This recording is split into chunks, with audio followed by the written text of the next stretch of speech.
I was tremendously shocked completely. I was worrying whether that medicine did something to her. She was alright the day before. What happened to this girl? Is she going to be normal or not? So what I did, quickly I got ready. Very fast. I ran and I was sitting in the veranda. Swami came out and came up to me. Straight he came up and said, what happened?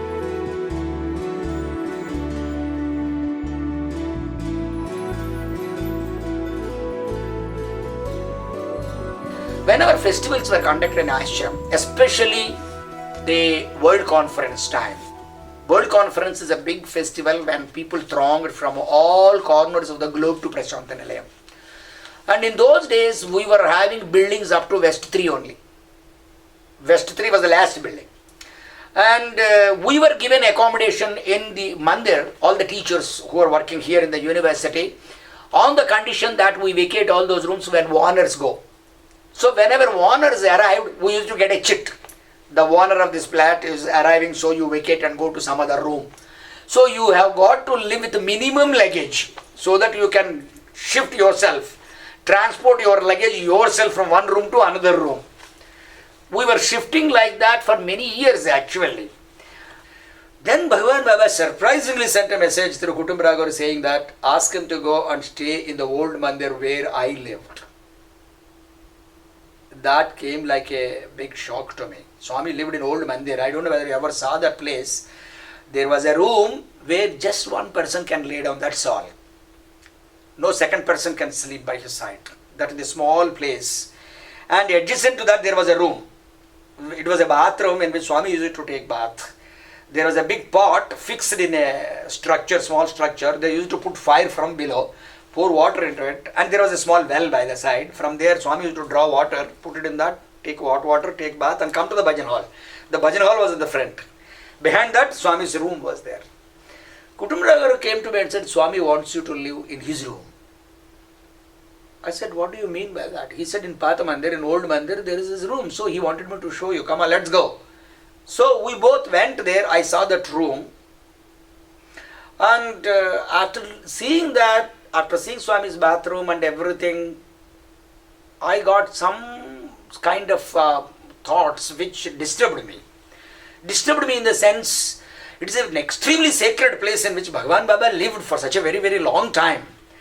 And I thought, do I deserve a place like that? Do you think that I, out of all the people who lived like a ruffian outside in the world, come here, though Swami offered me, and also I am a married person with wife and children, how far it would really be fitting in the spiritual sense to occupy a holy place like that. So I told Kutumbara Garu, I came out after seeing that place and I told him, sir, kindly go and tell Swami I don't want to live here. He said, why? Just go and tell him, sir, I don't want to live here. So he went and told Swami, he doesn't want to live there. And in the evening, Swami asked me, while giving darshan, he stopped by me and said, he said, you get up. Actually, many people did not know that he sent me there. Even my own colleagues did not know. So he wanted probably nobody to know it. So he asked me to get up. When I got up, he whispered into my ears, you don't want to live there? I said, yes, Swami. He looked at me and said, I understand. He said, that's all. He simply, I understand. He said, and he walked away. And then I lived in some other house. Nagaraja Paivari, a headmaster, a Brahmin person in the village. He was a postmaster also. And when I was there living, suddenly my first daughter developed chickenpox. I don't know it was chickenpox. She develops a tremendous temperature in the night. Very hot, 102, 103 temperature. Daytime it will be all right. Every night she will be getting temperature. Next day morning my wife is tremendously disturbed because of this health issue with my daughter. She was not in a position to come to Mandir. I go to Mandir and do my duty during festival time, whatever duty was given, and I get back home. This went on for almost 6-7 days like that. I was really surprised why this is going on like this, and my wife was bothering me, asking me to tell Swami. Why don't you tell Swami that something is wrong with this girl? I said, it's festival time. Swami is very busy. There are hundreds and hundreds of VIPs in the veranda. The whole place is flooded with people. How do you want me to tell? We were granted a wonderful facility by Bhagavan Baba teachers. You could send a letter in the afternoon at 12 o'clock. You go there and knock on the door. Khayaldas was there in those days who was serving Swami, and he would open the door and ask, what do you want? Suppose I say, sir, I want to pass on a submission to Bhagavan Baba Varu. He would say, just wait, I'll go check with him and come back. So he goes and tells Swami, Swami, such and such person wants to present some submission to you. And then Swami would say, bring it, he takes it. He says, not now. Tell him to give it in the darshan line. Go, wait there. That was the procedure in those days. It almost 99.9%, whenever I went there, Bhagavan Baba always accepted. So I went there on that day because my wife was pressurizing me. I gave a letter and saying, this is the condition of my daughter. He took the letter, there was no response from him. But Khayaldas came and said, Swami said he would talk to you. So I came away. I was sitting in the veranda in the evening darshan time. Swami came to me and it was all fire. Fire means not ordinary fire. What do you think you are? He asked. I said, Swami, 6 days your kid was suffering, 102 temperature in the nights. And I was waiting for you to come to me. And you never came. And you allowed your daughter to suffer for 6 days. Is that your father to take care of you? He doesn't come. He doesn't know Puttaparthe. Your mother doesn't know Puttaparthe. Your father-in-law doesn't come. Your mother-in-law doesn't come. Nobody is here. Suppose something happens to your daughter tomorrow, what would the world think? The world is going to publicize the issue saying that a teacher in Swami's college, his daughter suffered from such and such problem, and Bhagavan Baba, what did he do? So you want me to be blamed by the world? I said, Swami, please, Swami, this is Swami, I can't take it, I said. He said, no, this is what it amounts to. You are very irresponsible. I am really unhappy with you. He said, Swami, please, Swami, I did not want to bother you. So many VIPs, so many. When I was not available, he said, what VIPs? Who is there? All these VIPs are also, they are here just like you only. I am always available to you. You could come to me, but you committed the mistake. I said, Swami, yes, I committed a mistake. I am saying I was scared. He said, then get up, he said. We were on the sands, on the right side, sitting for darshan. He said, get up and follow me, he said. Furious, it was fire. Everybody was really shocked in the devotees line, in the students, the staff. They thought that I was going to be finished. Swami started walking and he said, follow me. He crossed the circle where all those herbs were there actually. That hedge, beautiful hedge was arranged. Anahata Pushpa was there. On that side, ladies were there. He started walking towards the ladies' side, towards the corner where Rajmata used to sit there. And Mataji used to sit there. He was going to that corner. We were strictly told never to go on to that side. You can't even look at that side first of all. So I went up to the middle point. I stopped there. Swami almost walked half the way towards the ladies' side, turned back, looked, I was not there. Said, why are you standing there? He said, Swami, ladies' side. Come, he said. Then immediately I rushed to him. He took me to the ladies' corner and there is a doctor sitting there by name Dr. Prabha, who is still there in ashram. Dr. Prabha is even now there. He went up to Dr. Prabha and said, get up. Dr. Prabha got up and said, Swami. And he looked at me and said, you know this fellow? He asked. She said, Swami, I don't know him. He is teaching in the college here. He is Gangadhar Shastri, political science teacher. His daughter is having some problem for the past so many days. Now I will dictate medicine. Take note, he said. I was completely lost. He is dictating medicine and she is taking, what is all this happening? So Swami dictated a list of medicine and she said, yes, Swami. And then he gave instructions. Listen to my instructions carefully. See the expiry date. That the medicine is not expired medicine. And also see that those are all new vials, fresh vials. See that syringes are all very fresh. The cotton is fresh, everything is fresh. And you take and whatever, if you give injections to her of this, be careful. She is a small kid in the bed right now. And see to it that she is comfortable.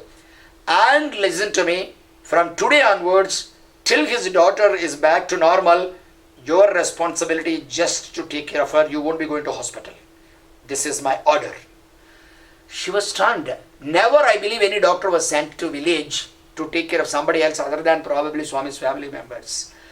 And then he said, take namaskar. So doctor took namaskar, I took namaskar, I got up and then Swami said, put your hand. I said, why Swami? I told you 100, don't ask me questions, why? I said, Swami, sorry Swami.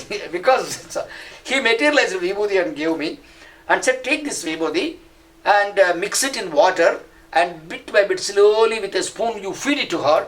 Everything will be fine. I'll take care, he said. Okay, Dr. Prabha came. According to Bhagavan Baba's instruction, she gave medicine. She was with me for quite a long time. 2-3 hours she stayed there till late in the night. And when we were going, all the villagers were watching, standing on both sides of the road. They were thinking, what's happening here? Something surprising. A doctor walking to somebody's house in village. So she came, she gave medicine. I gave vibhuti, she slept. My wife was extremely happy. I was very happy that Swami personally paid so much of attention during such a wonderful festival time. But there was a question asked by the doctor to Swami. She asked, Swami, you are asking me to go and take care of his daughter. Where is he staying? Then Swami looked at me and said, I too don't know, he said. Because what happened, festival got over and all the teachers came back from wherever they were staying in Puttaparthi. I did not want to come back to ashram. Because every time they are shifting from one place to another place. Now I need not shift. I have a permanent place.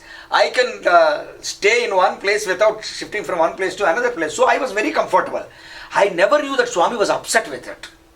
Swami was thoroughly disgusted with it, I think. So he looked at that lady and said, I don't know where he is staying.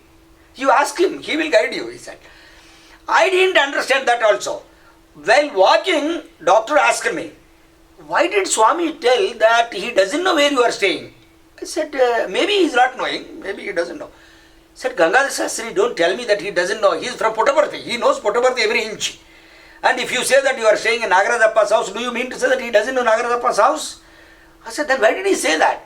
And then doctor told me, maybe Swami was not happy that you are staying back here. I said, is that so? Because I was never able to read subtle messages because I never lived with Swami. Then I started thinking on that. Is he unhappy now? Then what is it I need to do now? So I was thinking seriously, but then we went, all this got over that night. Next day morning, it was a terrifying sight when I looked at my daughter. All over her body, there were boils. All over her body.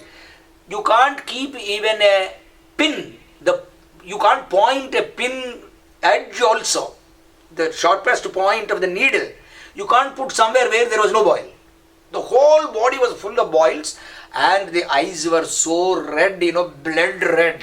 I was not able to look into her eyes at all. I was tremendously shocked completely. I was worrying whether that medicine did something to her. She was alright the day before. What happened to this girl? Is she going to be normal or not? So what I did, quickly I got ready. Very fast. I ran and I was sitting in the veranda. The second window, where from your slope is there, from that window I was sitting there.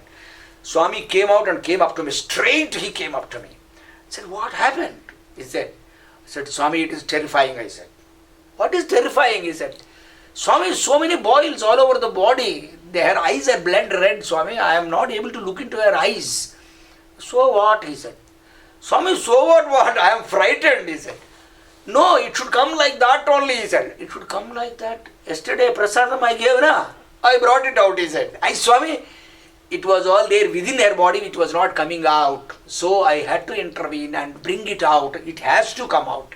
You know what is the significance of this? He said. Swami, I don't know. Really, I did not know. And Swami explained. This is the time when actually the blood changes. Blood develops vitality, being attacked by this. And this will strengthen the blood. In future, the child will be able to withstand all bacterial attacks. Whenever a viral attack takes place, vitality is supplied to the blood through these things. These are all the changes with which everybody will go through. It's good that your daughter got it right now. And her blood is going to be vitalized now. So don't worry. Everything will be alright. Dr. Prabha is there? Yes, Swami, she is there. And Swami gave an instruction saying that by the time Swami comes out for darshan, she should stand there every day, morning and evening, and report back to him. So he was looking that side, and Dr. Prabha was waiting there for Swami to go there and to receive the report. This happened, and then when I narrated all this, Swami, this happened and all that, he said, come on, put your hand, he said, up. Again, why, Swami, I asked again. I told you not to ask. Sorry, Swami, I said. And then he materialized vibhuti and put it in my hand. I was holding. Then Swami said, do you know what to do with this? Yes, Swami, I know, I said. What do you know, he said. Then I said, I have to put it in water, mix it and give it to her. No, I said, shut up, he said. Swami, yesterday you told me that only. Hey, don't talk, he said. And then he said, take this vibhuti, sprinkle all over her body from head to toe, all over her body. Okay, Swami. You know why? He said, come on, bless me, Swami, with what is it?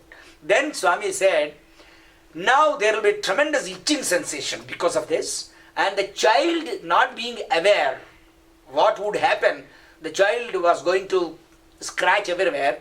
Wherever he scratches and the boil breaks, pus oozes out of it, and it goes on expanding over the skin. And it will take a lot of time for the boils to heal, and they will make a scar on the body, and the scar would never go. It will remain for life. And you know, Gangadhar, she's a daughter, she's a girl. We have to get her married when she's of marriageable age. A girl with all those spots on her body, who would marry her? So, to see that she doesn't even lift her finger, she will be like a rubber doll in the bed till she recovers from this entire problem. That is why this is given. Take it and just sprinkle it all over her body. I was shocked. What an amazing explanation of what is he doing, what is he not doing. So, I took it, I sprinkled. As Swami said, my daughter did not move. Even she did not move her hands and legs, still she recovered from that problem. She used to just sleep like a doll, and whenever she wanted some water or something, she used to make some gestures, that's all. And we were attending on her. And before she recovered completely, totally, she recovered about 95% or so. Swami was going to Vrindavan on that day. I was sitting in the front in the veranda as usual, and I looked at Swami and some thought from hand, is it necessary for you to go to Vrindavan? Why should you go? You can stay back here. And my daughter is sick, she did not recover completely. So Swami looked at me and said, what are you talking? He said. I said, I am not talking anything. I know. Why should you go to Vrindavan? And he repeated everything. Said, Swami, you are reading my mind. Hey, silly fellow. Do you think that you think? I think through you. Better you understand that. And nothing is happening. Do you think I am in Vrindavan when I go there? I am as much here. Why do they give the Harti here? I receive Harti here. Why so many devotees sit here? I bless all of them here also. I am there, I am here. On the coming Thursday, give her bath. Bring her to Mandir and offer Namaskar in the Bhajan hall. Ask her to offer Namaskar to me. I will bless her by being present here. So nothing is going to happen. I am always with you to take care of you and your family. Got it? I said, thank you, Swami, I said. My wife was in the family base for the second time. There was a big problem. When we went to doctors, they said, you are not going to have a normal baby. Or a baby with some sort of sickness, with something like jaundice, or maybe birth itself is going to be threatened. It is going to be serious. I was out of my mind on that day when doctors told me that. I wrote a letter and sent it to Swami. Swami, this is a shocking news to me. Now I don't know what to do. I sent it at 12 o'clock. Darshan time afternoon he came. He stopped before me and said, which doctor told you? I said, Swami, our doctors in the general hospital, they told me. What do they know? He said, Swami, they told me this positive blood, negative blood, that injection, this injection. Hey, the doctors keep on saying hundreds of things. Why are you worried?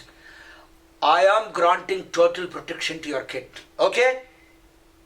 That kid is my responsibility. You will have a normal kid. Okay? He said, Swami, whatever you say.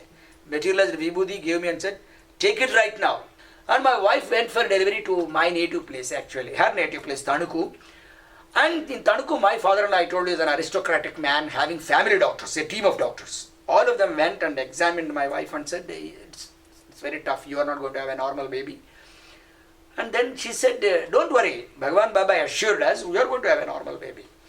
And the doctors said there, who were family doctors, who actually, some of them were classmates of my brothers-in-law. They were family friends, all of them. And they were joking to each other, and the doctor said, if Rani is going to give birth to a normal child, I think we should start praying Bhagavan Baba. We should become devotees of Bhagavan Baba. Then I was there, I said, probably you are going to be. That is destined, I said. So, next was also a cesarean. When the cesarean was done and the baby was brought out in Tanuku, they were shocked to see a baby very tall, not normal size. She was tall and longer and also dark in color. And she was perfectly normal. They said, this is surprising. There was one doctor by name Tathal Narsingarao. He was a very famous doctor in Tanuku. He came to Puttaparthi actually to see Swami after that. Said, I have to go and see this unique person. So he came. He has become a devotee of Sathya Sai Baba later on. All his life he was a devotee. So he came. And then after second daughter was born in the third month, I brought her here. And then Swami was going, and I told Swami. Swami knew about it. And Swami went to my wife and saw the girl. And he looked at her and looked at my wife and said, oh, you have a normal baby finally. And she started laughing. Swami, when you bless, nothing can stop it. I said, but very dark, he said, as if he didn't know. Yes, Swami, my father was dark. So I was always wondering, by the time my father died, and you knew that my focus was on my father all my life. And it was my prayer that my father should come back as my child. That was my prayer in my heart of hearts. And today my second daughter, in all her traits, she resembles my father. My father was dark, she was also dark. But then Swami looked at her and said, yeah, are you scared she's dark? No, Swami, I'm not scared. Don't worry, she will change colors very soon, he said. And materialized prasadam, gave her and said, give her. He walked her. Within 6 months, she has become fair in complex. 6 months, she changed her color. I said, I told you she'll change.